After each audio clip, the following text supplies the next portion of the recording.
David here with Figboot on Pens, back again with another fountain pen review.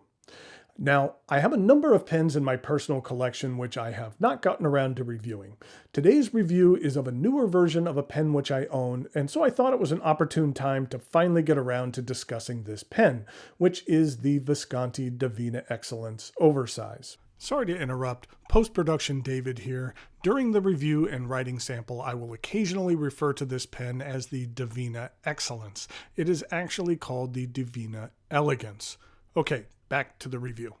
More specifically, I'll be talking about the recently released Bordeaux model. What I'm going to do today is discuss the parts and features of the Divina Elegance, talk about what I care for and what I don't care for about it. I'll show some measurements, size comparisons, and provide a writing sample. In regard to this new model, thanks go out to the good folks at Coles of London, the US distributor for Visconti, as well as SD DuPont, for providing this pen on loan for review. The pen arrives in this box, which is new for Visconti. The box itself is the same. They just change up the pattern on the outside every so often. And inside, we have the latest addition to the Divina lineup, the Bordeaux. Now, the Divina model comes in two different sizes, and I have seen them called different things. There's a smaller model, which I have heard called both the midi as well as the large, and then there is this larger size, which I have here, which I have heard called both the maxi as well as the oversize. The pen's available in a number of colors. I've seen it in green and black. There's a royal brown and an imperial blue, and then we have this Bordeaux red. There have been a few different other variants as well. I've seen one with kind of a light pink resin with the trim being replaced by crystals. The one in my personal collection is the imperial blue, and I'll give you a glimpse of that one here a little bit later. The trim on this pen is sterling silver, and the barrel and cap are resin which has been infused with mother of pearl dust, which really gives this material a great deal of chatoyance. I like that the material has some variation to it. There are some portions which are darker with a much deeper red and less chatoyance, and other areas that are a bit brighter. There are 5 twisting facets on both the cap and the barrel. Between the twisting facets and the sterling silver trim, I feel that this pen has a very nice flow to it. Now, the Divina is designed in accordance with what is called the golden ratio. Now, I'm not going to go into an extended mathematical discussion about what the golden ratio is and why it's important. The condensed version is that it is a design ratio found very commonly in nature, which provides the maximum efficiency in relation to a number of things, like the ratio of seed patterns and flowers, as well as the spacing of their petals, the perfect spiral found in a nautilus shell, or even the mathematical sequence in the spirals of storms. It is found everywhere in nature. And that number is 1.6 to 1. In regard to the Divina Elegance, think of it as the cap here as 1, and then the exposed barrel here as 1.6. And then that ratio complies as well with the twist of the barrel. Let's take a look at the top of the cap. On the finial, there is an insert with the Visconti V logo. This pen utilizes Visconti's My Pen system, where this piece here is held in place by a magnet and can be replaced with other inserts that have like gemstones or your initials or things along those lines. Then we have a traditional hinged Visconti clip. I'm a big fan of Visconti clips. I think it looks unique. I like the way you operate it by pinching it a bit, and it's functional. The twisted cap angles up just slightly at the beginning, but is straight for the majority of its length. Then there is a fairly large step down to the barrel. Right below the step down, there is a sterling silver band, but it is devoid of any markings or branding. It is faceted, though, to match the flow of the twisted design. Then we have the barrel, which is straight for about the first half and then tapers down slightly until the end. This is a piston filler. On the end of the barrel, there is a retractable actuator. I like how that when you extend it, there is some additional design elements with the Visconti logo encircling it. Then I do like also on the end of the actuator, it has some directional arrows for which way to empty and fill the ink chamber. There's been times when I've forgotten which way to turn a piston, and so having that there is helpful. The cap twists off with about 1/8 of a rotation. This pen utilizes Visconti's hook-safe capping mechanism, where you push and twist rather than just twisting. And then here is a look at the very unique threads that make that happen. One of my favorite things about the Divina is that no matter the orientation of how you cap the pen, the silver trim will always match up between the cap and the barrel. In addition, when you post the pen, the trim matches up perfectly in line as well. I really like that attention to detail. Now, when you do post this pen, the cap is a bit on the heavy side, so while I think it looks really nice, I feel it does backweight the pen a bit, throwing off the balance, so I prefer to use this pen unposted, and the barrel is plenty long enough to do so. The Divina comes equipped with Visconti's relatively new in-house 18-karat gold nib. The nib is available in extra fine, fine, medium, and broad. And then here's a look at the plastic feed. The section isn't overly long, it is slightly concave, and I do find that my grip overflows the section and kind of sits on the hook-safe threads, which I don't find to be sharp or uncomfortable. This pen does have a solid feel to it. It is a luxury pen, so it's nice that it feels sturdy and substantive. Now, the full retail price for the Divina Elegance Bordeaux oversize is just under $1,200. At an authorized Visconti dealer, you will find it for about a 20% discount, which brings the price down to $956, which has been the standard price for all of the variants of the Divina Excellence oversize. I picked up my Imperial Blue model a number of years ago, and I have not regretted the purchase at all. It has been one of my favorite Viscontis in my collection. I just love it. The only regret I have about the pen is that it took me way too long to get around to reviewing it. I think the looks are very classy. I like that the pen is unique, and there are a few subtle differences between the model that I purchased and this new Bordeaux, and I'll show those here in a moment. But for each of the changes, I actually feel the aspects were improved on this more recent model.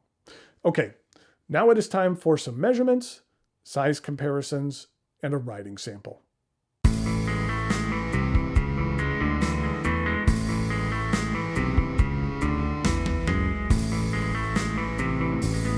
Here we go with some size comparisons for the Divina Excellence Oversize Bordeaux.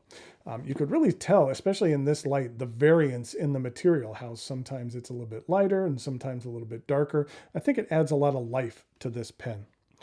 Here it is in comparison with my Imperial Blue that I have in my collection. The Imperial Blue is really nice as well.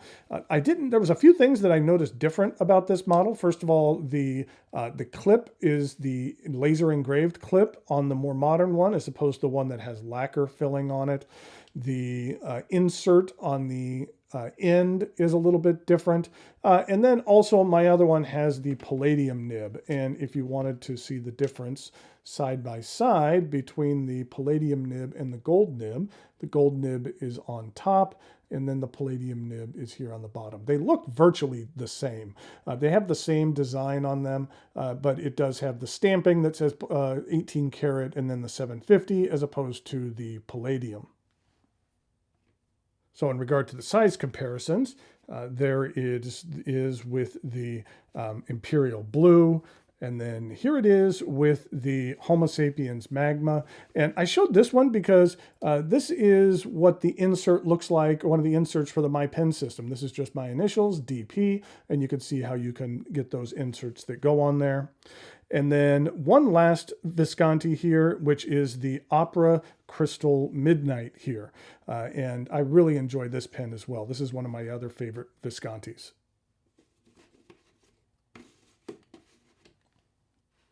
In regard to some non-Visconti pens, here it is with a Sailor King of Pen Ebonite.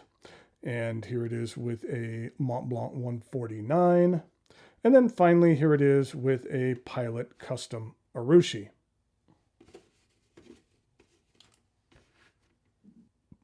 In regard to uncapped comparisons, here it is with the Homo sapiens, and here it is with the Sailor King of Pen, and then finally here it is with the Mont Blanc 149.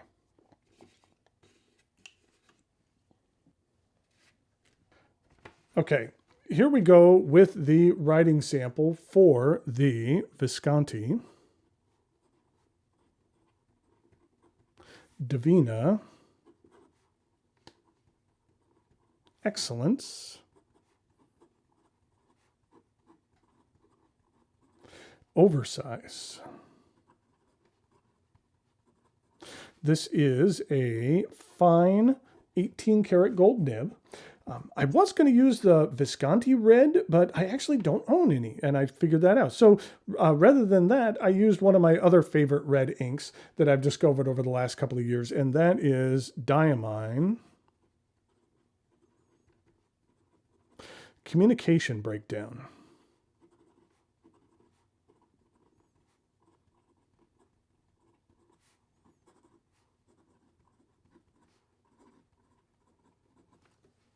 This is an ink, to the best of my knowledge, which was only available within the German market.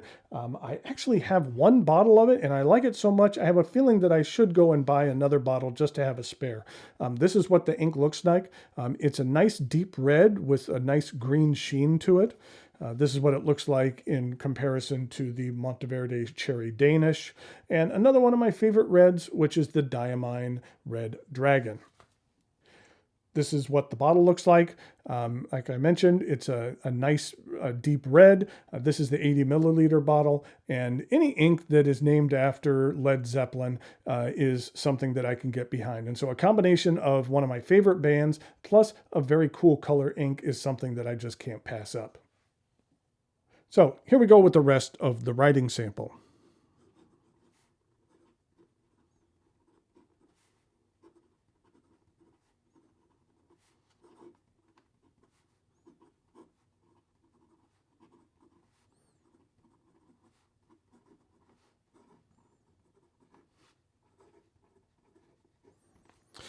I really enjoy this fine nib. You can get a decent amount of line variation out of here. If you press a little bit, like I said, you can get some out of here. I don't find this to be scratchy at all. In regard to ink flow, even though it's a fine nib, I still think there's some decent ink flow here in regard to some reverse writing.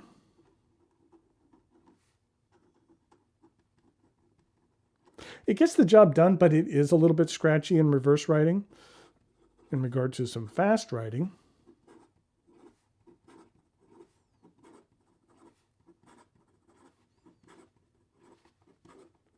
it does just well, or it does perfectly fine.